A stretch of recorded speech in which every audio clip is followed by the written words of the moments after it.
L'histoire d'Elkana, Anne et Pénina qui se trouve dans 1 Samuel 1. Elkana avait 2 femmes, dont l'une s'appelait Anne et l'autre Pénina. Pénina avait des enfants, mais Anne n'en avait point. Chaque année, cet homme montait de sa ville à Silo pour se prosterner devant l'Éternel des armées et pour lui offrir des sacrifices.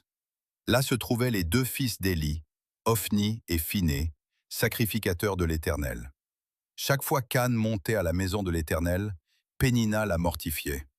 Alors elle pleurait et ne mangeait point.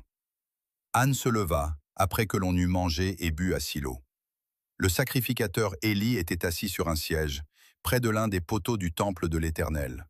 Et l'amertume dans l'âme, elle pria l'Éternel et versa des pleurs.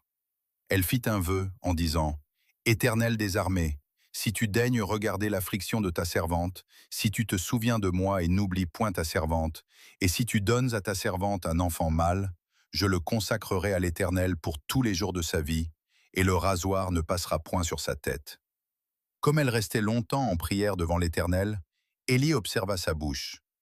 Anne parlait dans son cœur, et ne faisait que remuer les lèvres, mais on n'entendait point sa voix. Élie pensa qu'elle était ivre, et il lui dit « Jusque à quand seras-tu dans l'ivresse?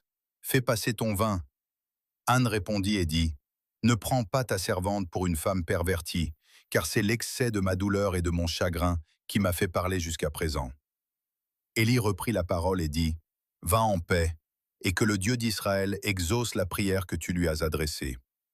Si vous connaissez une famille qui est dans la même situation, partage avec elle ce texte, et elle sera fortifiée dans la foi pour attendre un miracle de la part de Dieu. »